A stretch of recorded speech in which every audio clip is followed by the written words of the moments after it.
स्वाद पूजयामि। ओम सेनदायिने नमः पुष्पं पूजयामि। ओम कालस्वरूपिणे नमः जंगम पूजयामि। ओम विश्वरूपाय नमः दाननं पूजयामि। ओम जगन्नाथाय नमः गुह्यं पूजयामि। ओम कमलनाभाय नमः आभिमं पूजयामि। ओम जगद्गुच्ഛने नमः मक्षिशं पूजयामि। ओम लक्ष्मीवक्षस्थले नमः वक्षस्थलं पूजयामि। ओम चक्रादिगस्ताय नमः हस्तान् पूजयामि। ओम चतुर्बाहवे नमः बाहुबलं पूजयामि। ओम श्रीकण्ठाय नमः कण्ठं पूजयामि। ओम चन्द्रमुखाय नमः मुखं पूजयामि। ओम शत्रवाचे नमः वक्त्रं पूजयामि। ओम शीघ्राय नमः नासिकां पूजयामि। ओम रवीन्द्रलोचनाय नमः नेत्र पूजयामि। ओम दिक्तश्रोत्राय नमः श्रोत्राय नमः। ओम सर्वव्यापिने नमः शिरस पूजयामि। ओम सत्यनारायण स्वामिने नमः सर्वाङ्गान्यां पूजयामि। ओम लीलामानुष्य विग्रहाय नमः। ओम श्रीवत्सवत्तगत्राय नमः। ओम यशोदावत्सलाय नमः। ओम मलये नमः। ओम चतुर्भुजाक्ष चक्रादेगाय नमः। ओम देवकीनाथनाय नमः। ओम श्रीजाय नमः। ओम नन्दगोपप्रजाय नमः। ओम यमुनावेगसंहारिणे नमः। ओम मलपत्रपरानादाय नमः। ओम भूतानाजीय ओम पीतावासदे नमः। ओम पालिकालपराय नमः। ओम गोवर्धनश्रोत्रे नमः। ओम गोपालाय नमः। ओम सर्वबालकाय नमः। ओम अजाय नमः। ओम निरंजनाय नमः। ओम कामजनकाय नमः। ओम कंचलोचनाय नमः। ओम मधुग्ने नमः। ओम मधुरानादाय नमः।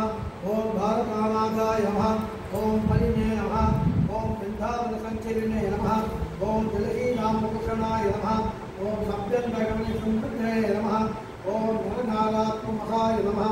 ओम कुब्जकृष्णप्रसाय नमः। ओम मालिके नमः। ओम परमपुरुषाय नमः। ओम विष्णुरासर चाणूरं मल्ल युद्ध विधाधाराय नमः। ओम संसद्वैरे नमः। ओम कंसाराय नमः। ओम मुराराय नमः। ओम नरकांताकाय नमः। ओम अनादि ब्रह्मचारिणे नमः। ओम कृष्ण देवकस्याय नमः। ओम शिशुभासरत्रे नमः। नमः पुष्पमसमर्पयामि।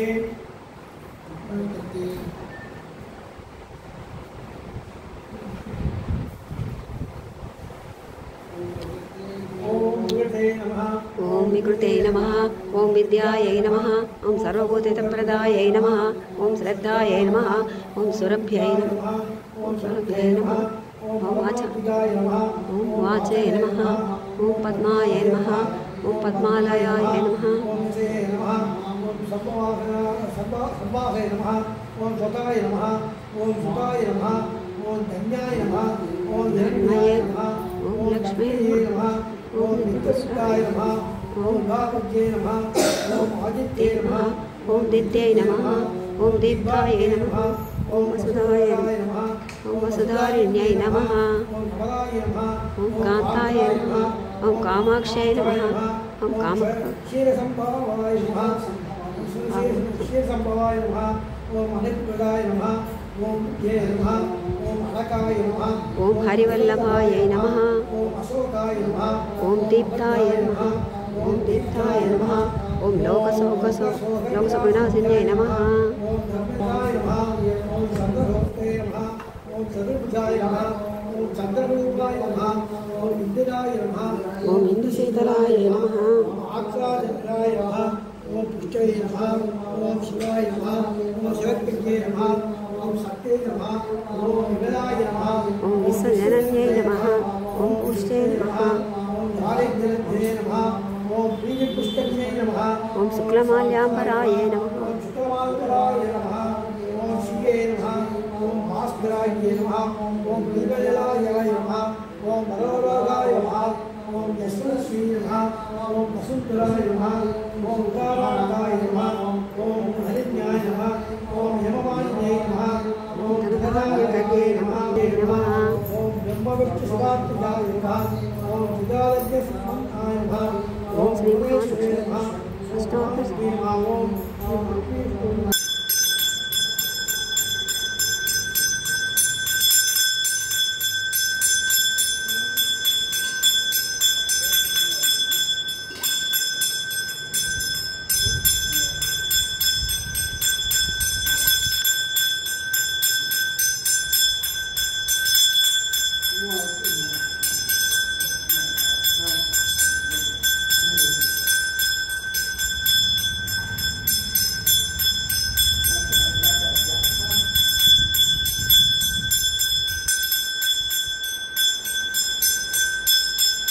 முதல் அத்தியாயம்.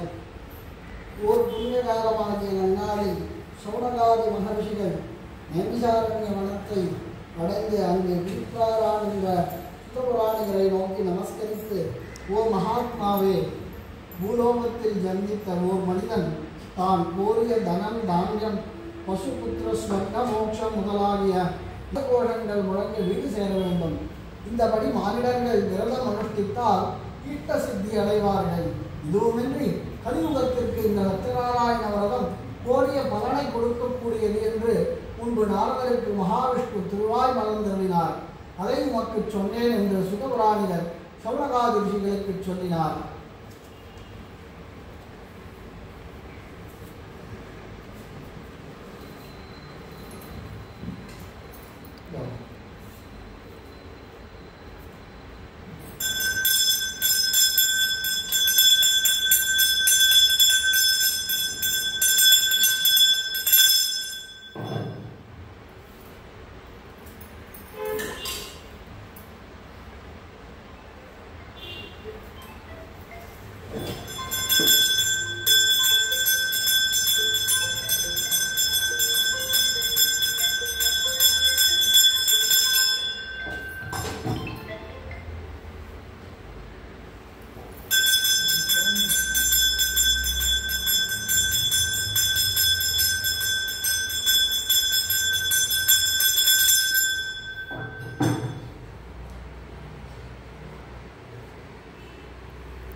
இரண்டாவது அத்தியாயம்.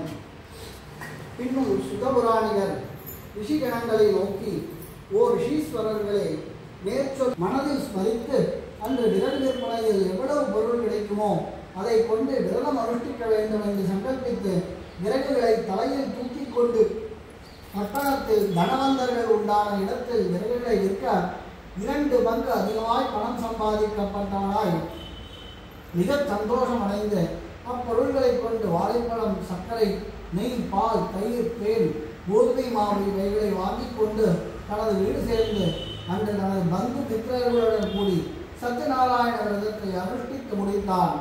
அவ்விரத மகாத்மியத்தால் விசேஷ பொருள், தனம், சம்பத் இவைகளை நிறைய அடைந்து இகலோகத்தில் சகல சுகானுபவங்களை அனுபவித்து பிறகு சத்தியலோகம் அடைந்து மோட்ச சாம்ராஜ்யத்தை பெற்றான்.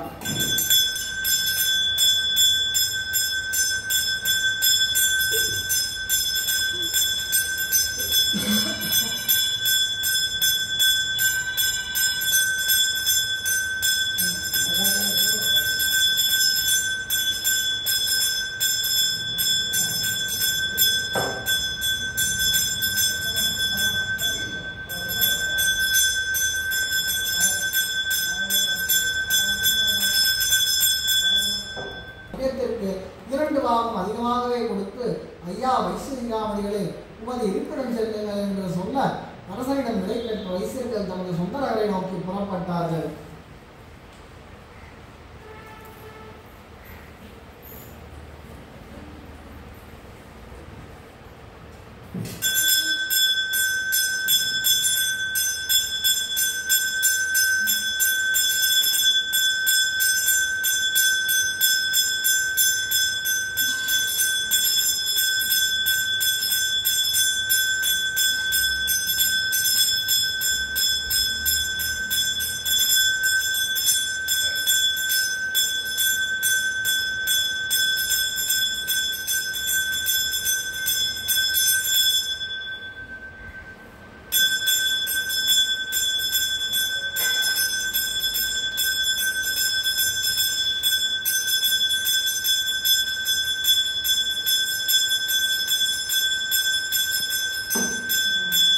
நகரத்தை நாடி புறப்பட்டு தனது பொருட்களை கப்பலில் பத்திரப்படுத்திக் கொண்டு சில பிராமணர்களுக்கு தானம் கொடுத்து போகும்போது ஸ்ரீ சத்யநாராயண சுவாமி திகண்டவேஷதாரியாக வைசியர்களை பார்த்து, அப்பா, நீங்கள் ஏன் ஒருவாறு வாடிய முகத்துடன் இருக்கிறீர்கள்?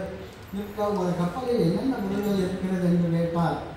அதற்கு அந்த வைசியர்கள் அவரை இன்னார் என்று மதியாமல் பரிகாசமாய், ஓ பிராமணா, எமது கப்பலில் உள்ள பொருள்களை அபகரிக்க எண்ணினாயாம். கப்பலையும் தனது கணவனையும் நிற்க கண்டு மனமகிழ்ந்து பூரித்து யாவரையும் அழைத்துக் கொண்டு பழையபடி வீடு சேர்ந்து தாங்கள் அன்று முதல் சாது சத்யநாராயண பூஜையை பந்து மித்திரர்களும் கூடி பௌர்ணமியிலும் சங்கராந்தியிலும் இடைவிடாது செய்து கொண்டிருந்து அதனால் இகலோக சுகானுபவங்களை பெற்று பரலோகத்தில் மோட்சமடைந்தனர் என்று சுதர் சௌனநாதியருக்கு சொல்லி அருளினார்.